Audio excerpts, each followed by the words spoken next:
नमस्कार, आप देख रहे हैं सी न्यूज भारत। मैं हूं आपके साथ स्नेहा सिंह। वक्त हो गया है न्यूज बुलेटिन का। इस बुलेटिन में हम जानेंगे कि किसको उत्कृष्ट कार्यों के लिए डाक विभाग ने डाक टिकट जारी कर किया सम्मानित, कहां डीआईजी ने पुलिस पदाधिकारियों को लगाई फटकार। साथ ही जानेंगे कि कहां थाने में भाजपाइयों का दिखा हंगामा। ऐसी तमाम खबरों पर विस्तार से करेंगे चर्चा। तो चलिए शुरू करते हैं खबरों का सिलसिला। आजमगढ़ के थाना तरवा में डकैती की योजना बनाते हुए 5 अभियुक्तों को पुलिस ने गिरफ्तार किया है, जिनके कब्जे से 2 अदद अवैध तमंचा, 315 बोर व 4 अदद जिंदा कारतूस, 315 बोर बरामद किए हैं।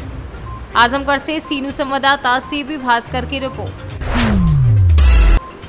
बलरामपुर के सूर्या होटल में आयोजित समारोह में डाक विभाग द्वारा सदर विधायक पलटू राम, समाज सेवी डॉक्टर धीरेन्द्र प्रताप सिंह धीरू, योग गुरु बीबी सिंह, राकेश चंद्र श्रीवास्तव का डाक टिकट जारी कर हिमांशु तिवारी, एसपीओ गोंडा एके पांडे, एसपीओ बलरामपुर बंशीधर मिश्रा, पोस्टमास्टर बलरामपुर ने सम्मानित किया। एमएलके पीजी कॉलेज हिंदी विभाग के विभागाध्यक्ष डॉक्टर प्रकाश चंद्र गिरी ने सम्मानित जनों के द्वारा किए गए कार्यों पर प्रकाश डाला।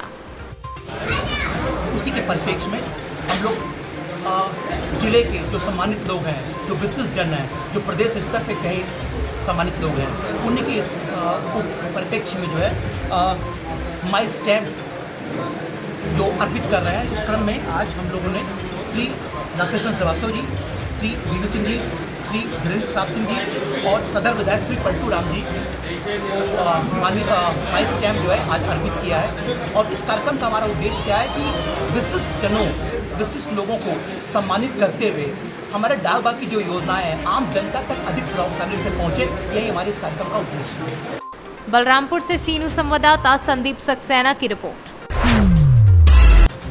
खबर पश्चिम चंपारण के नरकटियागंज से है, जहां चंपारण रेंज के डीआईजी प्रणव कुमार प्रवीण ने शिकारपुर थाने का निरीक्षण किया। इस दौरान पुलिसकर्मियों के हड़कंप देखी गई। थाना पहुंचते ही डीआईजी ने सबसे पहले गार्ड ऑफ ऑनर दिया। इसके बाद वहां उपस्थित पदाधिकारियों की वर्दी देखी तथा वर्दी पर लगे नेम प्लेट देखे। इस दौरान डीआईजी ने 3 पदाधिकारियों की वर्दी पर उनका नेम प्लेट लगा नहीं देख भड़क गए और उनको फटकार लगाते हुए उनका नाम नोट किया। उसके बाद भी सभी पुलिस पदाधिकारियों को केस की फाइल के साथ एक एक कर बुलाया। फाइल का अवलोकन करने के बाद केस से संबंधित आवश्यक पूछताछ की तथा लंबित मामलों को देखकर संबंधित पुलिस पदाधिकारियों को जमकर फटकार लगाई। के आदेश से ये निरीक्षण था। पुलिस मुख्यालय के आदेश से विभिन्न पदाधिकारियों को विभिन्न थानों में भेजा गया है और कुछ बिंदु दिए गए हैं जिस पर निरीक्षण करना है। जिसमें मोस्ट इम्पॉर्टेंट है गिरफ्तारी और वारंट वगैरह का डिस्पोजल, पेट्रोलिंग की व्यवस्था, लैंड डिस्प्यूट के जो मामले आते हैं भूमि विवाद, उसका निष्पादन कैसे होता है, प्लस और जो आप देख सकते हैं वो है। तो जो हमने पाया उस हिसाब से जो थाने का परफॉर्मेंस है वो बहुत बुरा तो नहीं है, एवरेज है, जिसमें इम्प्रूवमेंट की ज़रूरत है। गिरफ्तारियां जो हो रही हैं वो एक अभियान के तहत डिफरेंट हेड्स में वो सूची बना करके हमने निर्देश दिया है कि डिफरेंट हेड्स जो हैं हिनस क्राइम के, उसको सूची बना करके टारगेटेड गिरफ्तारी की जाए। इसके लिए हमारे यहाँ जिला में वज्रा फोर्स का गठन भी किया गया है। उसकी आवश्यकता अनुसार उपयोगिता अगर है तो उसको लाया जाए। कई सिंपल गिरफ्तारी होती हैं जो कि थाना लेवल से ही हो जाती हैं। बड़ी इम्पोर्टेंट गिरफ्तारी के लिए वज्रा का यूज़ किया जाना अपेक्षित है, तो उसका यूज़ होना चाहिए। एएलपीएफ में डेडिकेटेड टीम यहाँ पर है, जो उनके साथ जो हमारी समीक्षा हुई तो उन्होंने भी जैसा दिया अपना परफॉर्मेंस, उसमें भी और इम्प्रूवमेंट की ज़रूरत है। बेतिया से सी न्यूज संवाददाता विनोद कुमार की रिपोर्ट।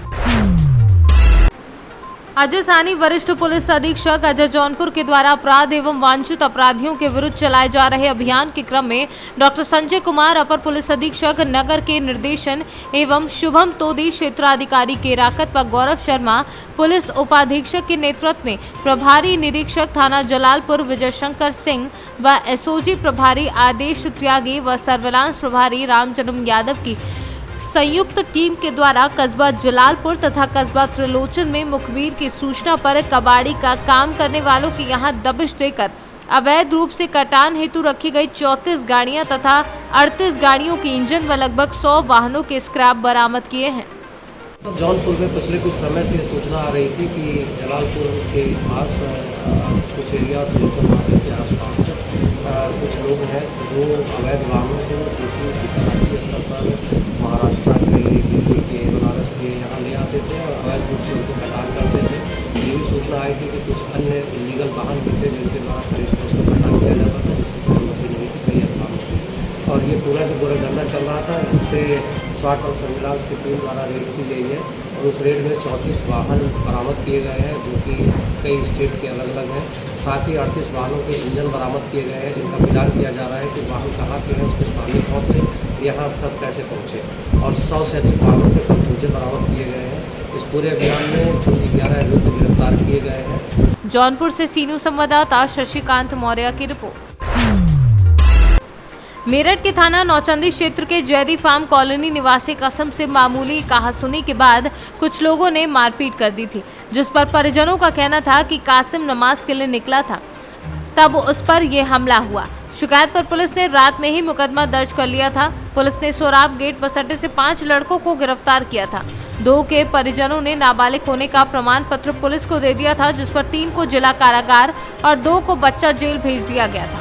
वहीं देर रात्रि भाजपा नेता कमल दत्त शर्मा अपने कार्यकर्ताओं को लेकर थाने पहुंचे और एक किशोर को जिला कारागार भेजने का आरोप लगाते हुए थाना प्रभारी से जमकर नोकझोंक की, जिसमें भाजपा नेता कमल दत्त शर्मा का कहना है कि एक युवक घायल भी हुआ था, उसको उसकी ओर से मुकदमा दर्ज नहीं किया गया। काफी हंगामे के बाद भाजपाइयों ने कहा कि यदि मुकदमा दर्ज नहीं हुआ और किशोर बच्चा जेल में शिफ्ट नहीं हुआ तो धरना दिया जाएगा। मेरठ से सीनू संवाददाता जावेद अब्बासी के साथ कुंवर आजम अफगन की रिपोर्ट। लघु उद्योग भारती 25 अप्रैल को देश भर में स्थापना दिवस मनाएगा, जिसको लेकर आज इंदौर में होने वाले आयोजन की जानकारी पदाधिकारियों ने पत्रकार वार्ता में दी। उन्होंने बताया कि इंदौर की इकाई ने सीओ ऑडिटोरियम विजयनगर कार्यक्रम आयोजित करेगा, जिसमें केंद्रीय राज्य मंत्री और मध्य प्रदेश के ओम प्रकाश सकलेचा, एमएसएमई मंत्री सांसद शंकर लालवानी मुख्य रूप से अतिथि के तौर पर शामिल होंगे। दरअसल इस आयोजन का मुख्य उद्देश्य लोगों को उद्योगों को सरलीकरण पर विशिष्ट चर्चा की जाएगी। इंदौर के अंदर लघु उद्योग की महिला इकाई भी दी गई है। अभी हाल ही में जो है प्रदेश सरकार ने महिलाओं को लघु उद्योग से जोड़ने के लिए स्कीम लगाई है, तो किस तरह से काम करेंगे आप, क्या रहेगा इस कार्यक्रम के अंदर जो आएंगे, क्या मांग की जाएगी मंत्री महोदय से? सबसे पहले तो हम उन महिलाओं के लिए काम करते हैं जो घर में रहती है बट अपना काम करना चाहती पर उनको प्लेटफॉर्म नहीं मिलता है, घर से बाहर जाने की अनुमति नहीं मिलती है।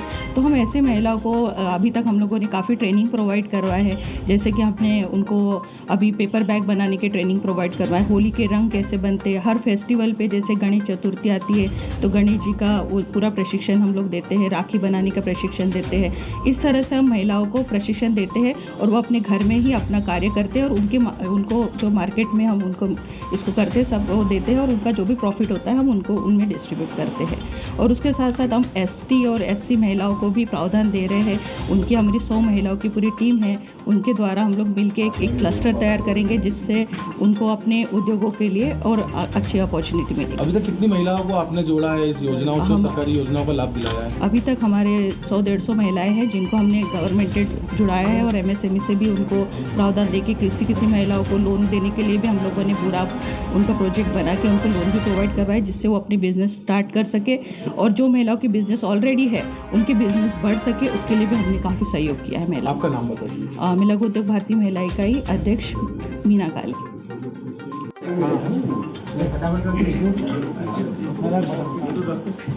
इंदौर द्वारा कार्यक्रम का आयोजन क्या करेगा, क्या मुद्दा रहेगा इस कार्यक्रम का आयोजन का? ये लघु उद्योग भारती का कार्यक्रम में माननीय केंद्रीय राज्य मंत्री भूपेंद्र सिंह जी वर्मा आ रहे हैं, भारत सरकार की ओर से। मध्य प्रदेश की तरफ से आ रहे हैं ओम प्रकाश जी सकलेचा जो एमएसएमई मंत्री हैं और माननीय शंकर लालवानी जी जो भारत सरकार की एमएसएमई डिपार्टमेंट की कोर कमेटी है उसके सदस्य हैं। उनकी अध्यक्षता में ये प्रोग्राम किया जा रहा है। लघु उद्योग भारती किस तरह से जो उद्योग है उसको बढ़ावा देने के लिए काम करेगी, किस तरह का मंथन होगा इस कार्यक्रम के अंदर? माननीय मंत्री जी से यही निवेदन किया जाएगा इस प्रोग्राम के अंतर्गत कि जो सरलीकरण है वो उद्योग लगाने के लिए उस विषय पे काम करें और बाकी जो हमारी आंतरिक समस्या हैं उनसे उनको अवगत कराया जाएगा।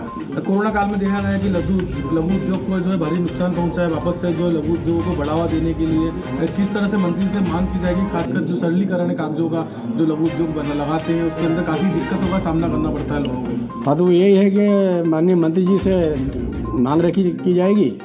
और रही उद्योगों को बढ़ावा देने के लिए तो अभी सरकार ने उसमें व्यवस्था की है 40% प्लांट और मशीन लगाने के लिए सरकार सब्सिडी देती है। अभी ब्याज की भी सब्सिडी आई है और इलेक्ट्रिक के बिल पे भी ₹1 मीटर की सब्सिडी सरकार ने लाई है। आपका नाम बताइए। शिवनारायण शर्मा।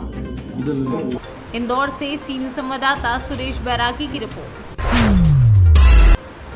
मामला जिला झांसी के पुंछ थाना क्षेत्र के अंतर्गत आने वाले ग्राम बाबई का है, जहां शराबी पति की पत्नी ने मारपीट कर दी, जिससे पति लहूलुहान हो गया, जिसे देख परिजनों ने आनन फानन में घायल पुष्पेंद्र को मोड़ सामुदायिक स्वास्थ्य केंद्र में प्राथमिक उपचार के लिए भर्ती कराया, जहां चिकित्सकों ने उसका प्राथमिक उपचार किया। साथ ही उसकी हालत नाजुक होने पर झांसी अस्पताल रेफर कर दिया, जहां इलाज के दौरान उसने दम तोड़ दिया, जिससे परिजनों का रो रो कर बुरा हाल है। वहीं पुलिस ने शव को कब्जे में लेकर पोस्टमार्टम के लिए भेज दिया है और मामले की जांच पड़ताल में जुट गई है। क्या नाम है आपका? राघवेंद्र। कहाँ के निवासी हैं आप? बाबई। क्या मामला हो गया था? कुछ नहीं, ये भैया भाभी लड़ मरे थे तो भाभी ने भैया को मारा था। कब? कल। अच्छा, क्या हो गया पुलिस में? हाँ? मारने के बाद क्या हो गया? कुछ नहीं, ख़त्म हो गए भैया। कहाँ ख़त्म हुए? वो झांसी ले गए थे, बस उधर मतलब मोट ले गए थे, पहले मना कर दिया, रेफर कर दिया था जी, झांसी ले गए, फिर उधर से आ रहे थे, खत्म। भाभी का क्या नाम है? रमाकांत। किस बात को लेकर विवाद होता था जी? जिनका तो रोज का ऐसे मतलब होता रहता था, लेकिन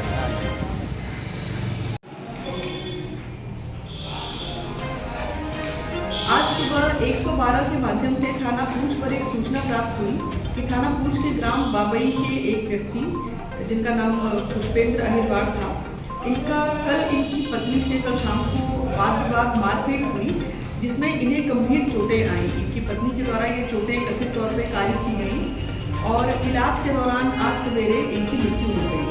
ये सूचना प्राप्त होते ही मृतक के परिजनों की तहरीर पर मृतक की पत्नी के विरुद्ध सुसंगत धाराओं में थाना पूंछ पर अभियोग पंजीकृत कर लिया गया है। नियमानुसार कार्रवाई अमल में लाते हुए शव को अपने कब्जे में लेकर पंचायतनामा और पोस्टमार्टम की कार्रवाई कराई जा रही है। साथ ही अभियुक्ता को हिरासत में लेकर पूछताछ किया जा रहा है। अग्रिम वैधानिक कार्य। झांसी से सी न्यूज़ संवाददाता शुभम त्रिपाठी की रिपोर्ट।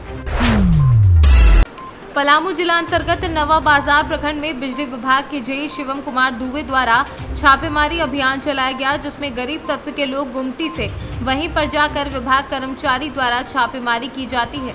ग्रामीण जनता का कहना है कि बिजली विभाग द्वारा दलाल रखे गए हैं, जहां दुकान पर आटा चक्की चलता है, वेल्डिंग होता है, वहां छापेमारी नहीं होती है, वहां अवैध रूप से वेल्डिंग चलता है। ग्रामीणों का कहना है कि बिजली विभाग द्वारा दलाल रखे गए हैं और दलालों को नहीं हटाया जाएगा, तब तक वे लोग प्रदर्शन करते रहेंगे। झारखंड से सी न्यूज़ संवाददाता मिथिलेश विश्वकर्मा की रिपोर्ट। सासाराम का सदर अस्पताल जिले के लिए एकमात्र ऐसा अस्पताल है जहां पर सभी मरीजों की निगाहें टिकी रहती हैं। उन्हें लगता है कि बड़ी से बड़ी रोगों का निदान यहां पर हो सकता है, लेकिन जैसे ही मरीज सदर अस्पताल के मेल वार्ड में पहुंचते हैं उनका भ्रम टूट जाता है। मेल वार्ड में भर्ती होने के बाद पछतावे के अलावा कुछ नहीं मिलता। ना तो सदर अस्पताल के मेल वार्ड में मरीजों को मेन्यू के अनुसार खाना मिलता है और ना ही उन्हें सतरंगी चादर। यही नहीं, रात में अधिकतर मरीज रूम से बाहर जाकर फर्श पर सोते हैं, कारण कि मेल वार्ड में खराब पड़े हुए कई दरवाजे टूट चुके हैं, जिसके कारण से रात में कुत्तों का आतंक वार्ड में बढ़ जाता है। मरीज रात भर जाग कर अपनी हिफाजत करते नजर आते हैं। एक ही मरीज ने बताया कि वह कई दिनों से अस्पताल के वार्ड में भर्ती है, लेकिन उन्हें ना तो सही तरीके से खाना मिल रहा है और ना ही उन्हें रात को नींद आ रही है। अभी आप मेन वार्ड में यहाँ पर आए हैं इलाज कराने के लिए अपने मरीजों के लिए। यहाँ पर किस किस चीज़ का आपको सुविधाएं दी जा रही है? यहाँ मरीजों के लिए कुछ भी सुविधाएं नहीं है।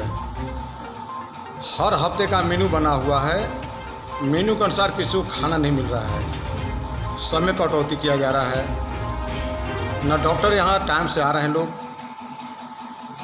न न न इसमें सिस्टर और मैडम भी आ रहे हैं। लोग मैडम जो बोलते हैं कि जो सीनियर कहेगा उसी के अनुसार चलना, तो उनका तो बात सही है कि सीनियर जब आएंगे तभी भी जूनियर देखती है उनको। इसके बाद इन लोग को टाइम में न पानी की व्यवस्था है, न बिजली की व्यवस्था है। पंखा जो कि एसी रूम में एसी है तो उसमें कुछ भी नहीं है, पंखा भी सुचारू रूप से नहीं चल रहा है। इसके बाद टॉयलेट जो है, टॉयलेट का मेन गेट तो टूटा है, कोई अंदर जा रहा है तो बाहर से कोई दिख रहा है कौन कहाँ पड़ा हुआ है। इसके बाद मेन गेट से जा रहे हैं, मेन गेट में 3 दरवाजा है, तीनों में टूटा हुआ है। कब अंदर रात जब होता है तो कुत्ते बाहर से अंदर में घुस जा रहे हैं, आदमी मरीज जो है सोया रह रहा है। आप यहाँ इलाज के लिए क्या आप लोग मरीज को व्यवस्था मिल रही है? मैं एक लेडीज़ को लेकर के सर आया हूँ। आज मेरा 14 दिन हो गया है। एक्सीडेंटल केस है, लोग टेम्पो पलटने के कारण इतना घाव जख्म है, प्लस उसमें जख्म भी है, टूटा भी हुआ है, समझ गए। आज न यहाँ से कुछ व्हील चेयर ले जाने का व्यवस्था है। वहाँ डॉक्टर को बोलने पर यहाँ के चलिए भाई मजबूरी है, ला करके ये ड्रेसिंग किया जाए, कोई सुनने वाला नहीं है। आप यहाँ लेके आइए ट्रामा सेंटर, चाहे जी करके, चाहे घसीट करके, चाहे किसी भी तरह, सीधा बोलता है वहाँ कोई नहीं जाएगा, किसी का नौकर नहीं है। डॉक्टर सीनियर फ़ोन करने के बावजूद ये जवाब डॉक्टर दे रहे हैं नहीं आ रहा। मैं देखिए ये व्हील चेयर से ले जा रहा था, ये व्हील चेयर का रबड़ आगे का निकला हुआ, टूटा हुआ आगे का रबड़ निकला हुआ। मैंने बोला कि मैडम व्हील चेयर को रिपेयर कराए, तो वो मैनेजमेंट का काम है, तो फिर ले कैसे जाऊँगा ट्रामा सेंटर ड्रेसिंग के लिए? बोले तो किसी तरह ले जाइए, आप समझिए। मैं उसी व्हील चेयर में धागा बांध करके रबड़ किसी तरह ले जा करके घर जबते हुए, टाँका टूटने का भी डर था, अभी ताज़ा टाँका है। मैंने किस परिस्थिति से आज 12-14 दिन से गुजर रहा हूँ, लेकिन अब टाँका मेरा कल कटा है, फिर भी दर्द है उसमें, पक भी गया है, इंजेक्शन भी पड़ रहा है, सब कुछ, फिर भी कोई फ़ायदा नहीं। मैं खुद अब तंग आकर के साथ 4 दिन के बाद 2 दिन बाद और मैं रिलीज खुद कहूँगा कि भाई मैं हमको छोड़ दीजिए, मैं प्राइवेट से दिखलाऊंगा। क्या इलाज बढ़िया से नहीं हो पा रहा? इलाज भी बढ़िया से नहीं है, मैं क्या करूँगा? मैं अकेला आदमी हूँ, मेरा बिजनेस भाई बंद है, ठप है। डॉक्टर जब जो कि 1 हफ्ते में जख्म सूखना चाहिए था, 14 दिन हो गया। रिक्वेस्ट कर करके हम लोग पागल हो गए। थोड़ा हम अकेला आदमी हैं, थोड़ा मजबूरी की है, चिल्ला रहे, कर रहे, वहाँ भी कोई जाने पर ट्रामा सेंटर में। रोहतास से सीनू संवाददाता पंकज कुमार की रिपोर्ट। नसरुल्लागंज मुख्यमंत्री कन्यादान सामूहिक विवाह सम्मेलन में 400 से अधिक विवाह योग्य युवक युवतियों का पंजीयन हुआ। 25 काउंटर से शिक्षा विभाग एवं सभी विभाग के अधिकारियों एवं कर्मचारियों ने सम्मेलन में पहुंचे बार बंधुओं को दहेज की सामग्री प्रदान की एवं 11,000 रुपये के चेक। मुख्यमंत्री शिवराज सिंह चौहान शाम को 5 बजे बारात में होंगे शामिल। वहीं नसरुल्लागंज कृषि मंडी से शासकीय महाविद्यालय खेल ग्राउंड में विवाह स्थल पर होगा कार्यक्रम आयोजित। कार्यक्रम में मुख्यमंत्री देंगे वर वधुओं का आशीर्वाद। 45 मुस्लिम वर वधुओं का होगा निकाह। सामूहिक विवाह सम्मेलन में मुख्यमंत्री सामूहिक विवाह सम्मेलन में पहुंचे वर वधुओं को एवं व्यवस्था में लगे 2000 से अधिक अधिकारियों कर्मचारियों को भी मिला अभी तक खाने पीने के लिए भोजन। सीहोर से सीनू संवाददाता चंदर सिंह बागवान की रिपोर्ट। फिलहाल इस न्यूज बुलेटिन में बस इतना ही। देश दुनिया की ऐसे तमाम खबरों को देखने के लिए बने रहें सी न्यूज भारत के साथ।